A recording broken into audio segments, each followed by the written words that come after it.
कुन्तीप्रियपुत्राय पूर्वा सन्ध्या प्रवर्तते।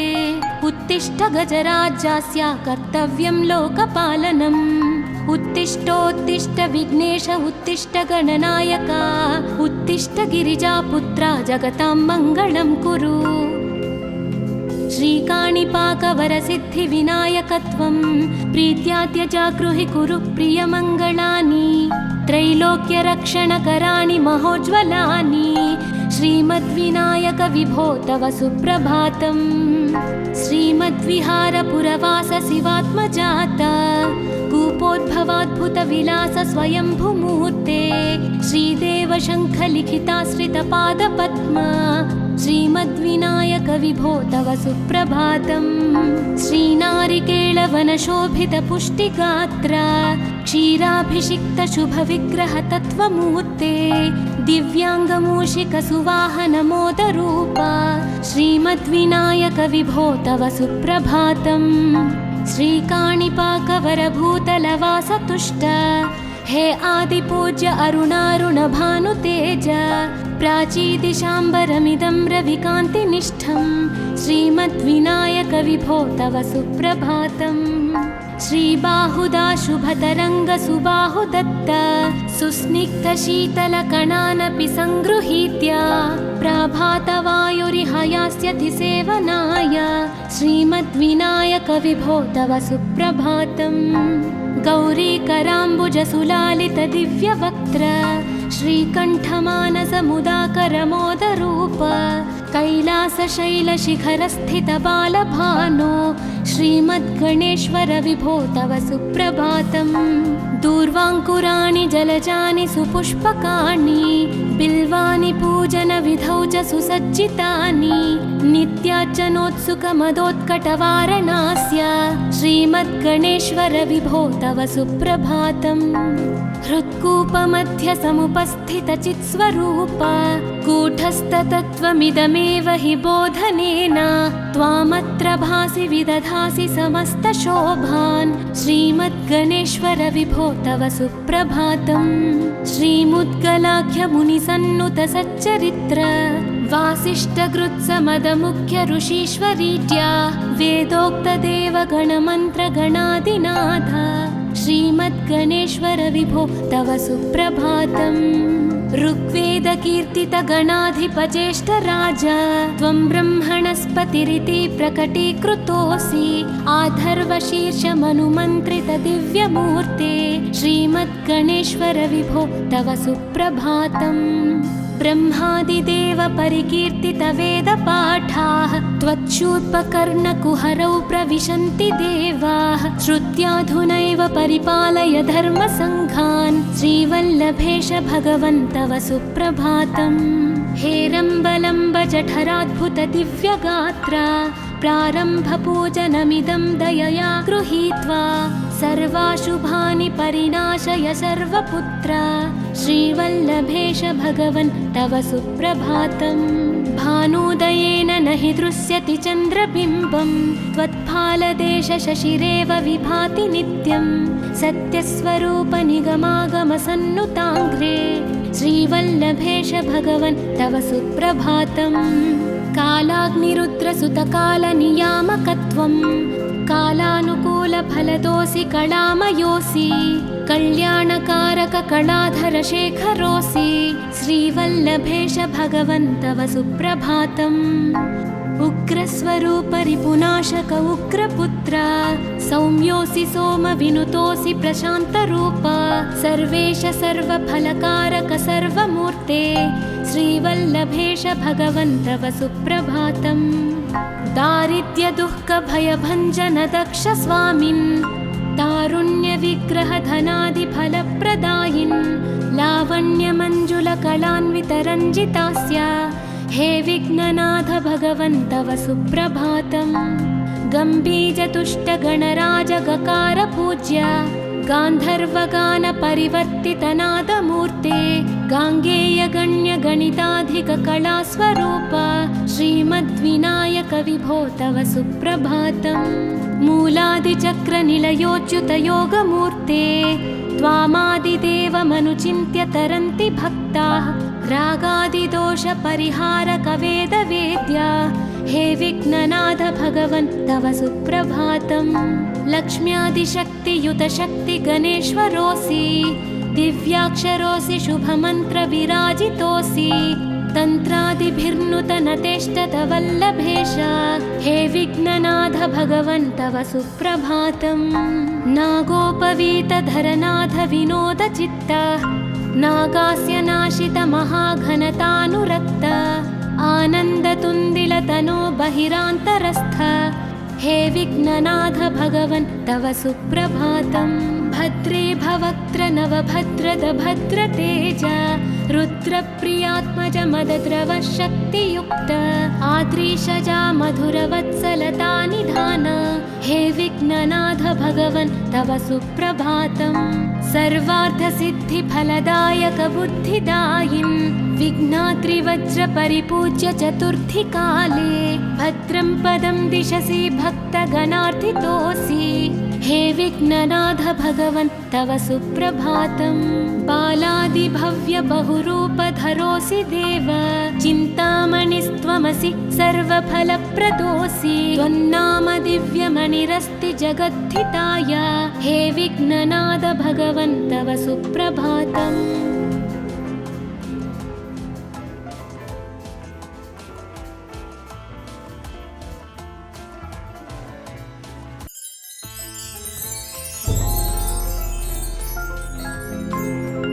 पार्वती प्रियपुत्राय पूर्वा सन्ध्या प्रवर्तते उत्तिष्ठ गजराज्यस्य कर्तव्यं लोकपालनम्। उत्तिष्ठोत्तिष्ठ विघ्नेश उत्तिष्ठ गणनायक उत्तिष्ठ गिरिजापुत्रा जगतां मङ्गलं कुरु। श्रीकाणिपाकवरसिद्धिविनायकत्वं प्रीत्याद्यजागृहि कुरु प्रियमङ्गलानि त्रैलोक्यरक्षणकराणि महोज्ज्वलानि श्रीमद्विनायक विभो तव सुप्रभातम्। श्रीमद्विहारपुरवास शिवात्मजात कूपोद्भवाद्भुतविलास स्वयंभुमूर्ते श्रीदेव शङ्खलिखिताश्रितपादपद्म श्रीमद्विनायक विभो तव सुप्रभातम्। श्रीनारिकेळवनशोभितपुष्टिगात्र क्षीराभिषिक्तशुभविग्रहतत्त्वमूर्ते दिव्याङ्गमूषिकसुवाहनमोदरूप श्रीमद्विनायक विभो तव सुप्रभातम्। श्रीकाणिपाकवरभूतलवासतुष्ट हे आदिपूज्य अरुणारुणभानुतेज प्राचीदिशाम्बरमिदं रविकान्तिनिष्ठं श्रीमद्विनायक विभो तव सुप्रभातम्। श्रीबाहुदा शुभतरङ्गसुबाहुदत्त सुस्निग्धशीतलकणानपि सङ्गृहीत्य प्राभातवायुरिहयास्यति सेवनाय श्रीमद्विनायक विभो तव सुप्रभातम्। गौरीकराम्बुजसुलालितदिव्यवक्त्र श्रीकण्ठमानसमुदाकरमोदरूप कैलासशैलशिखरस्थितबालभानो श्रीमद्गणेश्वर विभो तव सुप्रभातम्। दूर्वाङ्कुराणि जलजानि सुपुष्पकाणि बिल्वानि पूजनविधौ च सुसज्जितानि नित्यार्चनोत्सुकमदोत्कटवारणास्य श्रीमद्गणेश्वर विभो तव सुप्रभातम्।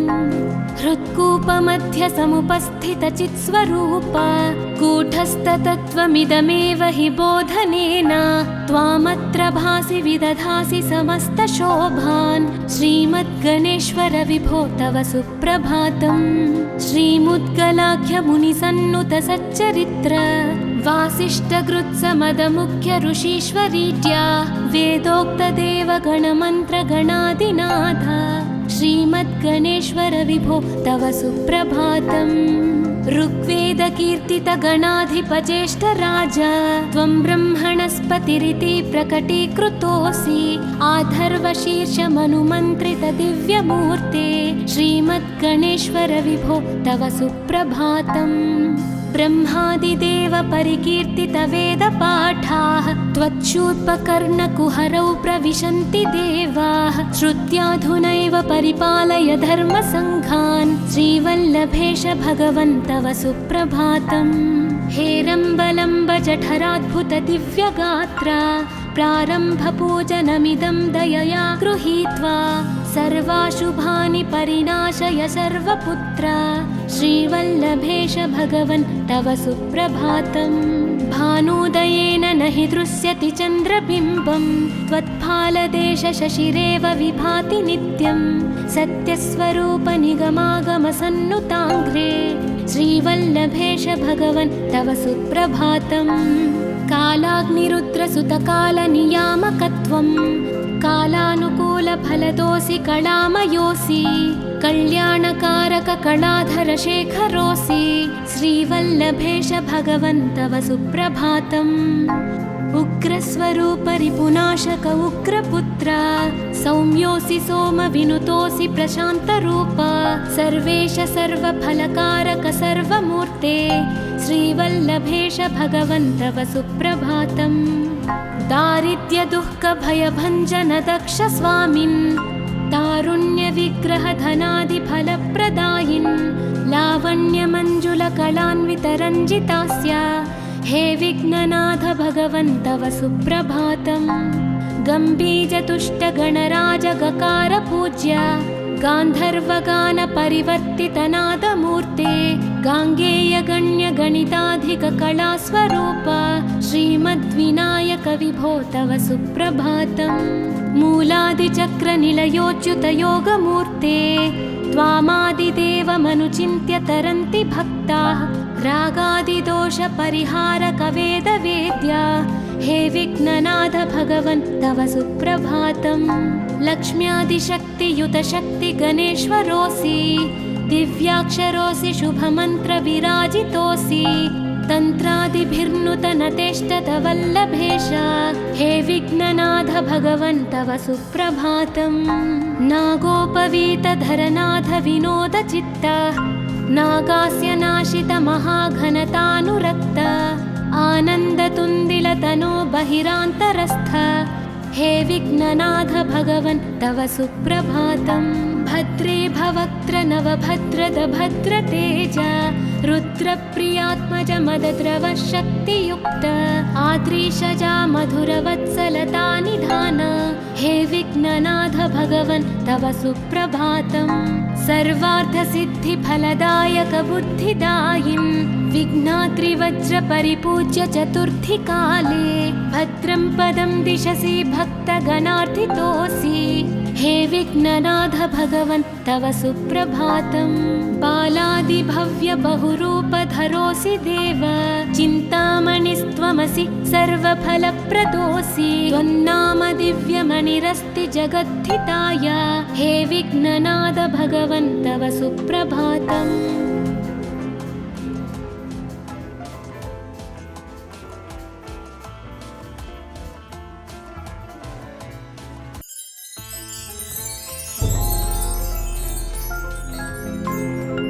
पार्वती प्रियपुत्राय पूर्वा सन्ध्या प्रवर्तते उत्तिष्ठ गजराज्यस्य कर्तव्यं लोकपालनम्। उत्तिष्ठोत्तिष्ठ विघ्नेश उत्तिष्ठ गणनायक उत्तिष्ठ गिरिजापुत्रा जगतां मङ्गलं कुरु। श्रीकाणिपाकवरसिद्धिविनायकत्वं प्रीत्याद्य जागृहि कुरु प्रियमङ्गलानि त्रैलोक्यरक्षणकराणि महोज्ज्वलानि श्रीमद्विनायक विभो तव सुप्रभातम्। श्रीमद्विहारपुरवास शिवात्मजात कूपोद्भवाद्भुतविलास स्वयंभुमूर्ते श्रीदेव शङ्खलिखिताश्रितपादपद्म श्रीमद्विनायक विभो तव सुप्रभातम्। श्रीनारिकेळवनशोभितपुष्टिगात्र क्षीराभिषिक्तशुभविग्रहतत्त्वमूर्ते दिव्याङ्गमूषिकसुवाहनमोदरूपा श्रीमद्विनायक विभो तव सुप्रभातम्। श्रीकाणिपाकवरभूतलवासतुष्ट हे आदिपूज्य अरुणारुण भानुतेज प्राचीदिशाम्बरमिदं रविकान्तिनिष्ठं श्रीमद्विनायक विभो तव सुप्रभातम्। श्रीबाहुदा शुभतरङ्ग सुबाहुदत्त सुस्निग्धशीतलकणानपि सङ्गृहीत्य प्रभातवायुरिहयास्यति सेवनाय श्रीमद्विनायक विभो तव सुप्रभातम्। गौरीकराम्बुजसुलालित दिव्यवक्त्र श्रीकण्ठमानसमुदाकरमोदरूप कैलासशैलशिखरस्थित बालभानो श्रीमद्गणेश्वर विभो तव सुप्रभातम्। दूर्वाङ्कुराणि जलजानि सुपुष्पकाणि बिल्वानि पूजनविधौ च सुसज्जितानि नित्यार्चनोत्सुकमदोत्कटवारणास्य श्रीमद्गणेश्वर विभो तव सुप्रभातम्। हृत्कूपमध्य समुपस्थितचित्स्वरूप कूटस्थतत्त्वमिदमेव हि बोधनेन त्वामत्र भासि विदधासि समस्तशोभान् श्रीमद्गणेश्वर विभो तव सुप्रभातम्। श्रीमुद्गलाख्यमुनिसन्नुत सच्चरित्र वासिष्ठगृत्समदमुख्य ऋषीश्वरीड्या वेदोक्तदेवगणमन्त्रगणादिनाथ श्रीमद्गणेश्वर विभो तव सुप्रभातम्। ऋग्वेदकीर्तितगणाधिपज्येष्ठराज त्वं ब्रह्मणस्पतिरिति प्रकटीकृतोऽसि आधर्वशीर्षमनुमन्त्रित दिव्यमूर्ते श्रीमद्गणेश्वर विभो तव सुप्रभातम्। ब्रह्मादिदेव परिकीर्तित वेदपाठाः त्वच्छूर्पकर्णकुहरौ प्रविशन्ति देवाः श्रुत्याधुनैव परिपालय धर्मसङ्घान् श्रीवल्लभेश भगवन् तव सुप्रभातम्। हेरम्बलम्ब जठराद्भुत दिव्यगात्रा प्रारम्भपूजनमिदं दयया गृहीत्वा सर्वाशुभानि परिनाशय सर्वपुत्र श्रीवल्लभेश भगवन् तव सुप्रभातम्। भानुदयेन न हि दृश्यति चन्द्रबिम्बं त्वत्फालदेश शशिरेव विभाति नित्यं सत्यस्वरूप निगमागमसन्नुताङ्घ्रे श्रीवल्लभेश भगवन् तव सुप्रभातम्। कालाग्निरुद्रसुतकालनियामकत्वं कालानुकूलफलदोऽसि कलामयोऽसि कल्याणकारक कलाधर शेखरोऽसि श्रीवल्लभेश भगवन् तव सुप्रभातम्। उग्रस्वरूप रिपुनाशक उग्रपुत्र सौम्योऽसि सोमविनुतोऽसि प्रशान्तरूप सर्वेश सर्वफलकारक सर्वमूर्ते श्रीवल्लभेश भगवन् तव सुप्रभातम्। दारिद्र्यदुःखभयभञ्जन दक्ष स्वामिन् तारुण्यविग्रह धनादिफलप्रदायिन् लावण्यमञ्जुलकलान्वितरञ्जितास्य हे विघ्ननाथ भगवन् तव सुप्रभातम्। गम्भीजतुष्टगणराजगकार पूज्य गान्धर्वगानपरिवर्तितनादमूर्ते गाङ्गेयगण्यगणिताधिककलास्वरूप श्रीमद्विनायक विभो तव सुप्रभातम्। मूलादिचक्रनिलयोच्युतयोगमूर्ते त्वामादिदेवमनुचिन्त्य तरन्ति भक्ताः रागादिदोषपरिहारकवेदवेद्या हे विघ्ननाथ भगवन् तव सुप्रभातम्। लक्ष्म्यादिशक्तियुतशक्तिगणेश्वरोऽसि दिव्याक्षरोऽसि शुभमन्त्रविराजितोऽसि तन्त्रादिभिर्नुतनतेष्टतवल्लभेश हे विघ्ननाथ भगवन् तव सुप्रभातम्। नागोपवीतधरनाथ विनोदचित्त नागास्य नाशित महाघनतानुरक्त आनन्दतुन्दिलतनो बहिरान्तरस्थ हे विघ्ननाथ भगवन् तव सुप्रभातम्। भद्रे भवक्त्र नवभद्रद भद्रतेज रुद्रप्रियात्मज मदद्रव शक्तियुक्त आद्रीशजा मधुरवत्सलता निधान हे विघ्ननाथ भगवन् तव सुप्रभातम्। सर्वार्थसिद्धिफलदायक बुद्धिदायिन् विघ्नाद्रिवज्रपरिपूज्य चतुर्थीकाले भद्रं पदं दिशसि भक्तगणार्थितोऽसि हे विघ्ननाथ भगवन् तव सुप्रभातम्। बालादिभव्य बहुरूपधरोऽसि देव, चिन्तामणिस्त्वमसि सर्वफलप्रदोऽसि। त्वन्नाम दिव्यमणिरस्ति जगद्धिताय, हे विघ्ननाथ भगवन् तव सुप्रभातम्।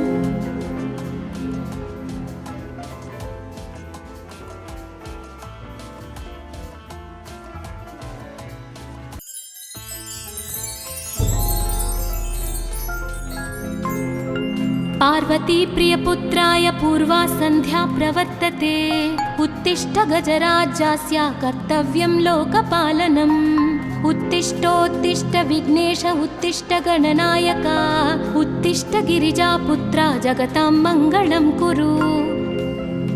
श्रीकाणिपाकवरसिद्धिविनायकत्वं प्रीत्याद्यजागृहि कुरु प्रियमङ्गलानि। त्रैलोक्यरक्षणकराणि महोज्ज्वलानि, श्रीमद्विनायक विभो तव सुप्रभातम्। श्रीमद्विहारपुरवास शिवात्मजाता, कूपोद्भवाद्भुतविलास स्वयंभूमूर्ते। श्रीदेव शङ्खलिखिताश्रितपादपद्मा, श्रीमद्विनायक विभो तव सुप्रभातम्। श्रीनारिकेळवनशोभितपुष्टिगात्र, क्षीराभिषिक्तशुभविग्रह तत्त्वमूर्ते। दिव्याङ्गमूषिकसुवाहनमोदरूपा, श्रीमद्विनायक विभो तव सुप्रभातम्। श्रीकाणिपाकवरभूतलवासतुष्ट, हे आदिपूज्य अरुणारुणभानुतेज। प्राचीदिशाम्बरमिदं रविकान्तिनिष्ठं, श्रीमद्विनायक विभो तव सुप्रभातम्।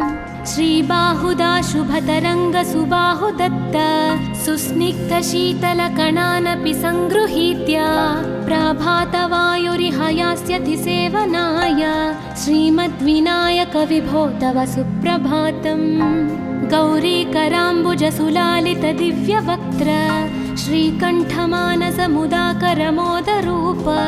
कैलासशैलशिखरस्थितबालभानो, श्रीमद्गणेश्वर विभो तव सुप्रभातम्। दूर्वाङ्कुराणि जलजानि सुपुष्पकाणि, बिल्वानि पूजनविधौ च सुसज्जितानि। नित्यार्चनोत्सुकमदोत्कटवारणास्य, श्रीमद्गणेश्वर विभो तव सुप्रभातम्।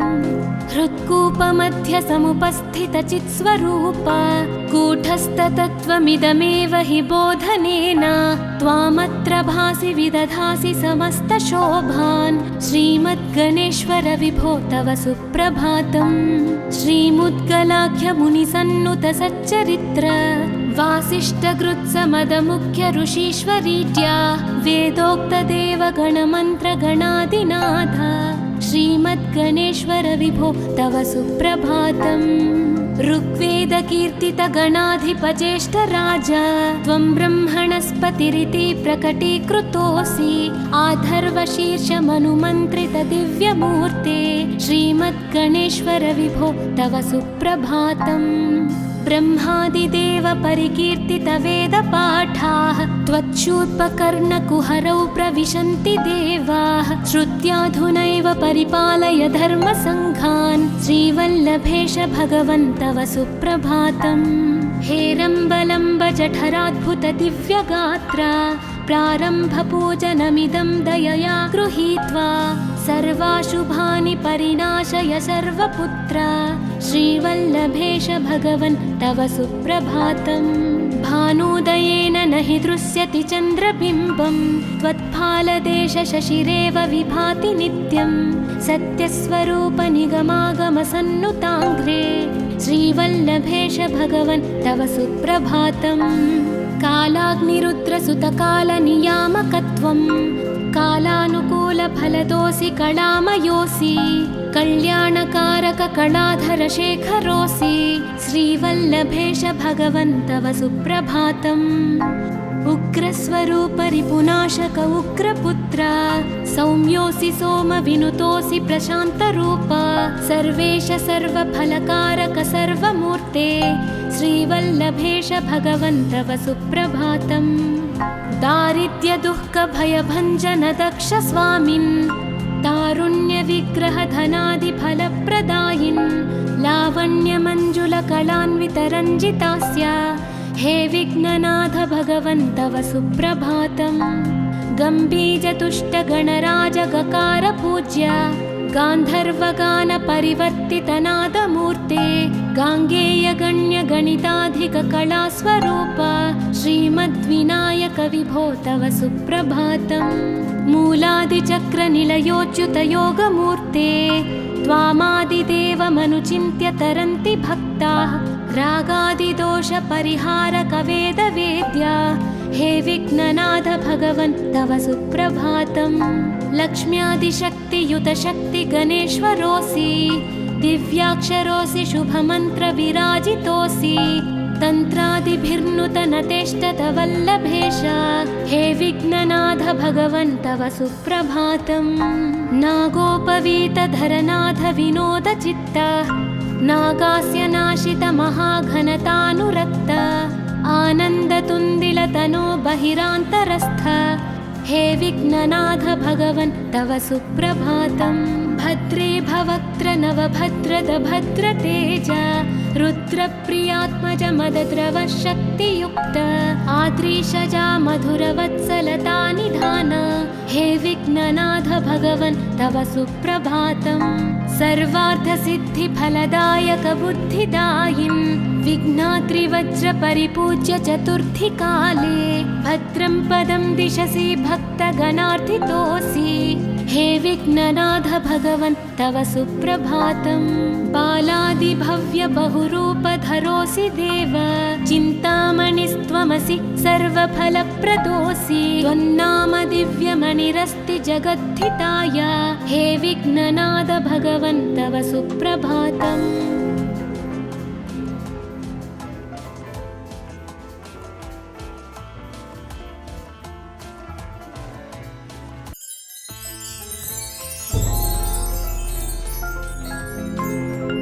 पार्वती प्रियपुत्राय पूर्वा सन्ध्या प्रवर्तते उत्तिष्ठ गजराज्यास्य कर्तव्यं लोकपालनम्।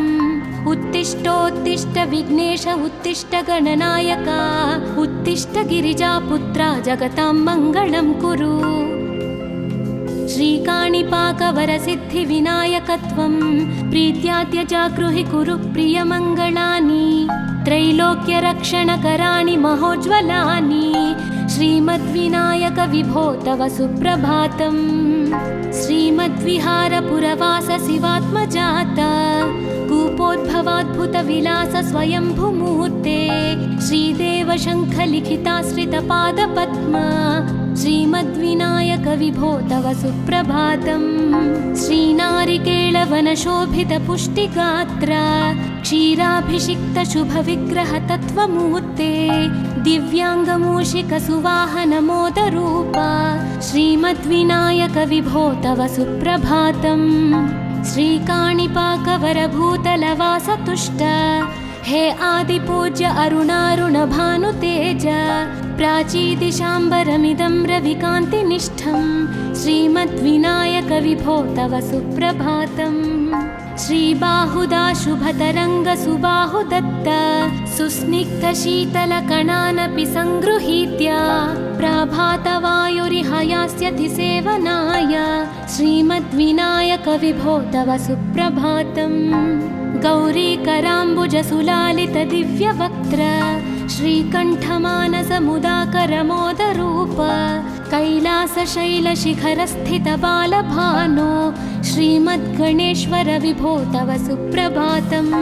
दूर्वाङ्कुराणि जलजानि सुपुष्पकाणि बिल्वानि पूजनविधौ च सुसज्जितानि नित्यार्चनोत्सुकमदोत्कटवारणास्य श्रीमद्गणेश्वर विभो तव सुप्रभातम्। हृत्कूपमध्यसमुपस्थितचित्स्वरूप कूटस्थतत्त्वमिदमेव हि बोधनेन त्वामत्र भासि विदधासि समस्तशोभान् श्रीमद्गणेश्वर विभो तव सुप्रभातम्। श्रीमुद्गलाख्यमुनिसन्नुतसच्चरित्र वासिष्ठगृत्समदमुख्य ऋषीश्वरीड्या वेदोक्तदेवगणमन्त्रगणादिनाथ श्रीमद्गणेश्वर विभो तव सुप्रभातम्। ऋग्वेदकीर्तितगणाधिपज्येष्ठराज त्वं ब्रह्मणस्पतिरिति प्रकटीकृतोऽसि। आधर्वशीर्षमनुमन्त्रितदिव्यमूर्ते श्रीमद्गणेश्वर विभो तव सुप्रभातम्।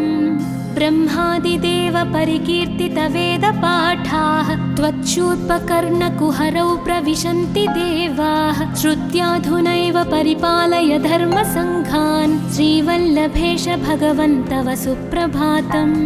हेरम्बलम्ब जठराद्भुतदिव्यगात्रा प्रारम्भपूजनमिदं दयया गृहीत्वा सर्वाशुभानि परिनाशय सर्वपुत्र श्रीवल्लभेश भगवन् तव सुप्रभातम्। भानुदयेन न हि दृश्यति चन्द्रबिम्बं त्वत्फालदेशशशिरेव विभाति नित्यं। सत्यस्वरूपनिगमागमसन्नुताङ्घ्रे श्रीवल्लभेश भगवन् तव सुप्रभातम्। कालाग्निरुद्रसुतकालनियामकत्वं कालानुकूलफलदोऽसि कलामयोऽसि। कल्याणकारककलाधरशेखरोऽसि श्रीवल्लभेश भगवन् तव सुप्रभातम्। उग्रस्वरूपरिपुनाशक उग्रपुत्र सौम्योऽसि सोमविनुतोऽसि प्रशान्तरूप। सर्वेश सर्वफलकारक सर्वमूर्ते श्रीवल्लभेश भगवन् तव सुप्रभातम्। दारिद्र्यदुःखभयभञ्जन दक्ष स्वामिन् तारुण्यविग्रहधनादिफलप्रदायिन् लावण्यमञ्जुलकलान्वितरञ्जितास्य हे विघ्ननाथ भगवन् तव सुप्रभातम्। गम्भीजतुष्टगणराजगकार पूज्य गान्धर्वगानपरिवर्तितनादमूर्ते गाङ्गेयगण्यगणिताधिककलास्वरूप श्रीमद्विनायक विभो तव सुप्रभातम्। मूलादिचक्रनिलयोच्युतयोगमूर्ते त्वामादिदेवमनुचिन्त्य तरन्ति भक्ताः। रागादिदोषपरिहारकवेदवेद्या हे विघ्ननाथ भगवन् तव सुप्रभातम्। लक्ष्म्यादिशक्तियुतशक्तिगणेश्वरोऽसि दिव्याक्षरोऽसि शुभमन्त्रविराजितोऽसि। तन्त्रादिभिर्नुतनतेष्टतवल्लभेश हे विघ्ननाथ भगवन् तव सुप्रभातम्। नागोपवीतधरनाथ विनोदचित्त नागास्य नाशित महाघनतानुरक्त आनन्दतुन्दिलतनो बहिरान्तरस्थ हे विघ्ननाथ भगवन् तव सुप्रभातम्। भद्रे भवक्त्र नवभद्रद भद्रतेज रुद्रप्रियात्मज मदद्रव शक्तियुक्त आद्रीशजा मधुरवत्सलता निधान हे विघ्ननाथ भगवन् तव सुप्रभातम्। सर्वार्थसिद्धिफलदायक बुद्धिदायिन् विघ्नाद्रिवज्रपरिपूज्य चतुर्थीकाले भद्रं पदं दिशसि भक्तगणार्थितोऽसि हे विघ्ननाथ भगवन् तव सुप्रभातम्। बालादिभव्य बहुरूपधरोऽसि देव चिन्तामणिस्त्वमसि सर्वफलप्रदोऽसि। त्वन्नाम दिव्यमणिरस्ति जगद्धिताय हे विघ्ननाथ भगवन् तव सुप्रभातम्।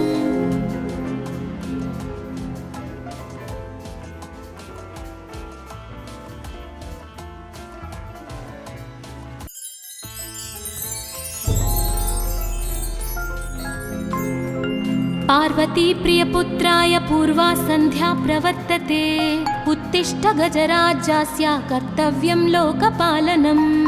उत्तिष्ठोत्तिष्ठ विघ्नेश उत्तिष्ठ गणनायक उत्तिष्ठ गिरिजापुत्रा जगतां मङ्गलं कुरु। श्रीकाणिपाकवरसिद्धिविनायकत्वं प्रीत्याद्य जागृहि कुरु प्रियमङ्गलानि। त्रैलोक्यरक्षणकराणि महोज्ज्वलानि श्रीमद्विनायक विभो तव सुप्रभातम्। श्रीमद्विहारपुरवास शिवात्मजात कूपोद्भवाद्भुतविलास स्वयंभुमूर्ते श्रीदेव शङ्खलिखिताश्रितपादपद्म श्रीमद्विनायक विभो तव सुप्रभातम्। श्रीनारिकेळवनशोभितपुष्टिगात्र क्षीराभिषिक्तशुभविग्रहतत्त्वमूर्ते दिव्याङ्गमूषिकसुवाहनमोदरूपा श्रीमद्विनायक विभो तव सुप्रभातम्। श्रीकाणिपाकवरभूतलवासतुष्ट हे आदिपूज्य अरुणारुणभानुतेज प्राचीदिशाम्बरमिदं रविकान्तिनिष्ठं श्रीमद्विनायक विभो तव सुप्रभातम्। श्रीबाहुदाशुभतरङ्गसुबाहुदत्त सुस्निग्धशीतलकणानपि सङ्गृहीत्य प्रभातवायुरिहयास्यति सेवनाय श्रीमद्विनायक विभो तव सुप्रभातम्। गौरीकराम्बुजसुलालितदिव्यवक्त्र श्रीकण्ठमानसमुदाकरमोदरूप कैलासशैलशिखरस्थितबालभानो श्रीमद्गणेश्वर विभो तव सुप्रभातम्। दूर्वाङ्कुराणि जलजानि सुपुष्पकाणि बिल्वानि पूजनविधौ च सुसज्जितानि नित्यार्चनोत्सुकमदोत्कटवारणास्य श्रीमद्गणेश्वर विभो तव सुप्रभातम्। हृत्कूपमध्यसमुपस्थितचित्स्वरूप कूटस्थतत्त्वमिदमेव हि बोधनेन त्वामत्र भासि विदधासि समस्तशोभान् श्रीमद्गणेश्वर विभो तव सुप्रभातम्। श्रीमुद्गलाख्यमुनिसन्नुतसच्चरित्र वासिष्ठकृत्समदमुख्यऋषीश्वरीत्या वेदोक्तदेवगणमन्त्रगणादिनाथ श्रीमद्गणेश्वर विभो तव सुप्रभातम्। ऋग्वेदकीर्तितगणाधिपज्येष्ठराज त्वं ब्रह्मणस्पतिरिति प्रकटीकृतोऽसि आधर्वशीर्षमनुमन्त्रितदिव्यमूर्ते श्रीमद्गणेश्वर विभो तव सुप्रभातम्। ब्रह्मादिदेव परिकीर्तितवेदपाठाः त्वच्छूर्पकर्णकुहरौ प्रविशन्ति देवाः श्रुत्याधुनैव परिपालय धर्मसङ्घान् श्रीवल्लभेश भगवन् तव सुप्रभातम्। हेरम्बलम्बजठराद्भुतदिव्यगात्रा प्रारम्भपूजनमिदं दयया गृहीत्वा सर्वाशुभानि परिनाशय सर्वपुत्र श्रीवल्लभेश भगवन् तव सुप्रभातम्। भानुदयेन न हि दृश्यति चन्द्रबिम्बं त्वत्फालदेशशशिरेव विभाति नित्यं सत्यस्वरूपनिगमागमसन्नुताङ्घ्रे श्रीवल्लभेश भगवन् तव सुप्रभातम्। कालाग्निरुद्रसुतकालनियामकत्वं कालानुकूलफलदोऽसि कलामयोऽसि कल्याणकारककलाधरशेखरोऽसि श्रीवल्लभेश भगवन् तव सुप्रभातम्। उग्रस्वरूपरिपुनाशक उग्रपुत्र सौम्योऽसि सोमविनुतोऽसि प्रशान्तरूप सर्वेश सर्वफलकारक सर्वमूर्ते श्रीवल्लभेश भगवन् तव सुप्रभातम्। दारिद्र्यदुःखभयभञ्जन दक्ष स्वामिन् तारुण्यविग्रहधनादिफलप्रदायिन् लावण्यमञ्जुलकलान्वितरञ्जितास्य हे विघ्ननाथ भगवन् तव सुप्रभातम्। गम्भीजतुष्टगणराजगकार पूज्य गान्धर्वगानपरिवर्तितनादमूर्ते गाङ्गेयगण्यगणिताधिककलास्वरूप श्रीमद्विनायक विभो तव सुप्रभातम्। मूलादिचक्रनिलयोच्युतयोगमूर्ते त्वामादिदेवमनुचिन्त्य तरन्ति भक्ताः रागादिदोषपरिहारकवेदवेद्या हे विघ्ननाथ भगवन् तव सुप्रभातम्।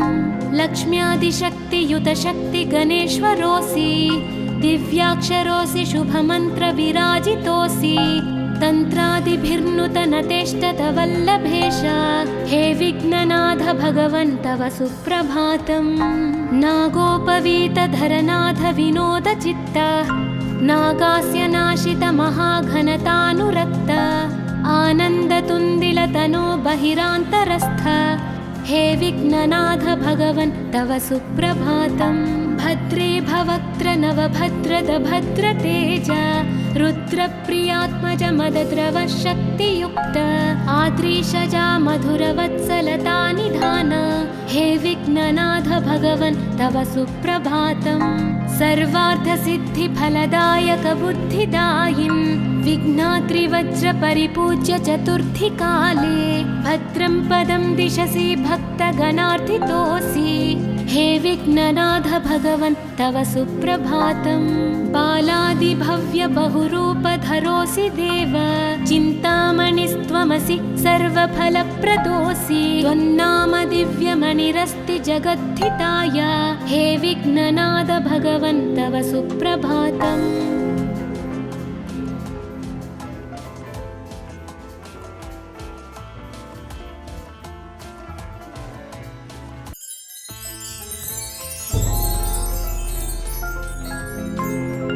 पार्वती प्रियपुत्राय पूर्वा सन्ध्या प्रवर्तते। उत्तिष्ठ गजराज्यास्य कर्तव्यं लोकपालनम्। उत्तिष्ठोत्तिष्ठ विघ्नेश उत्तिष्ठ गणनायका, उत्तिष्ठ गिरिजापुत्रा जगतां मङ्गलं कुरु। श्रीकाणिपाकवरसिद्धिविनायकत्वं प्रीत्याद्यजागृहि कुरु प्रियमङ्गलानि। त्रैलोक्यरक्षणकराणि महोज्ज्वलानि, श्रीमद्विनायक विभो तव सुप्रभातम्। श्रीमद्विहारपुरवास शिवात्मजाता, कूपोद्भवाद्भुतविलास स्वयंभुमूर्ते। श्रीदेव शङ्खलिखिताश्रितपादपद्मा, श्रीमद्विनायक विभो तव सुप्रभातम्। श्रीनारिकेळवनशोभितपुष्टिगात्रा, क्षीराभिषिक्तशुभविग्रहतत्त्वमूर्ते। दिव्याङ्गमूषिकसुवाहनमोदरूपा, श्रीमद्विनायक विभो तव सुप्रभातम्। श्रीकाणिपाकवरभूतलवासतुष्ट, हे आदिपूज्य अरुणारुणभानुतेज। प्राचीदिशाम्बरमिदं रविकान्तिनिष्ठं, श्रीमद्विनायक विभो तव सुप्रभातम्। श्रीबाहुदा शुभतरङ्गसुबाहुदत्त, सुस्निग्धशीतलकणानपि सङ्गृहीत्य। प्राभातवायुरिह यास्यति सेवनाय, श्रीमद्विनायक विभो तव सुप्रभातम्। गौरीकराम्बुजसुलालितदिव्यवक्त्र, श्रीकण्ठमानसमुदाकरमोदरूप। कैलासशैलशिखरस्थितबालभानो, श्रीमद्गणेश्वर विभो तव सुप्रभातम्। दूर्वाङ्कुराणि जलजानि सुपुष्पकाणि, बिल्वानि पूजनविधौ च सुसज्जितानि। नित्यार्चनोत्सुकमदोत्कटवारणास्य, श्रीमद्गणेश्वर विभो तव सुप्रभातम्। हृत्कूपमध्यसमुपस्थितचित्स्वरूप, कूटस्थतत्त्वमिदमेव हि बोधनेन। त्वामत्र भासि विदधासि समस्तशोभान्, श्रीमद्गणेश्वर विभो तव सुप्रभातम्। श्रीमुद्गलाख्यमुनिसन्नुतसच्चरित्र, वासिष्ठकृत्समदमुख्य ऋषीश्वरीड्या। वेदोक्तदेवगणमन्त्रगणादिनाथ, श्रीमद्गणेश्वर विभो तव सुप्रभातम्। ऋग्वेदकीर्तितगणाधिपज्येष्ठराज, त्वं ब्रह्मणस्पतिरिति प्रकटीकृतोऽसि। आधर्वशीर्षमनुमन्त्रितदिव्यमूर्ते, श्रीमद्गणेश्वर विभो तव सुप्रभातम्।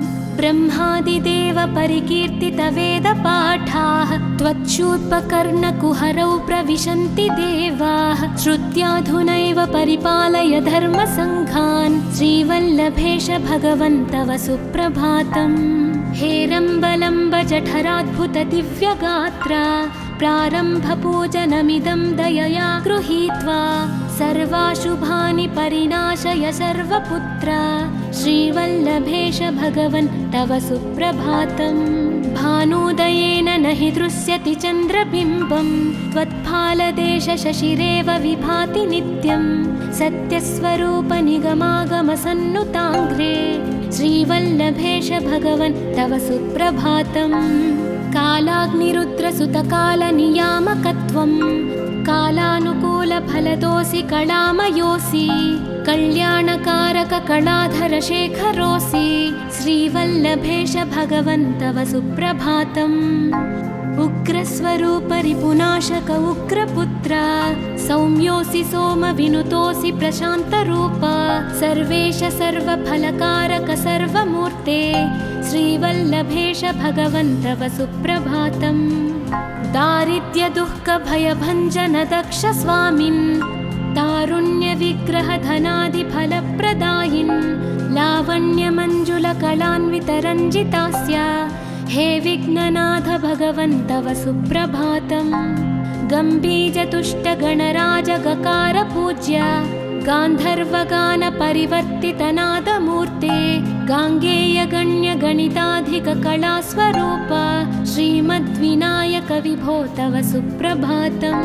मूलादिचक्रनिलयोच्युतयोगमूर्ते त्वामादिदेवमनुचिन्त्य तरन्ति भक्ताः रागादिदोषपरिहारक वेदवेद्या हे विघ्ननाथ भगवन् तव सुप्रभातम्। लक्ष्म्यादिशक्तियुतशक्ति गणेश्वरोऽसि दिव्याक्षरोऽसि शुभमन्त्रविराजितोऽसि तन्त्रादिभिर्नुतनतेष्टतवल्लभेश हे विघ्ननाथ भगवन् तव सुप्रभातम्। नागोपवीतधरनाथ विनोदचित्त नागास्य नाशित महाघनतानुरक्त आनन्दतुन्दिलतनो बहिरान्तरस्थ हे विघ्ननाथ भगवन् तव सुप्रभातम्। भद्रे भवक्त्र नवभद्रद भद्रतेज रुद्रप्रियात्मज मदद्रव शक्तियुक्त आद्रीशजा मधुरवत्सलता निधान हे विघ्ननाथ भगवन् तव सुप्रभातम्। सर्वार्थसिद्धिफलदायक बुद्धिदायिन् विघ्नात्रिवज्रपरिपूज्य चतुर्थीकाले भद्रं पदं दिशसि भक्तगणार्थितोऽसि हे विघ्ननाथ भगवन्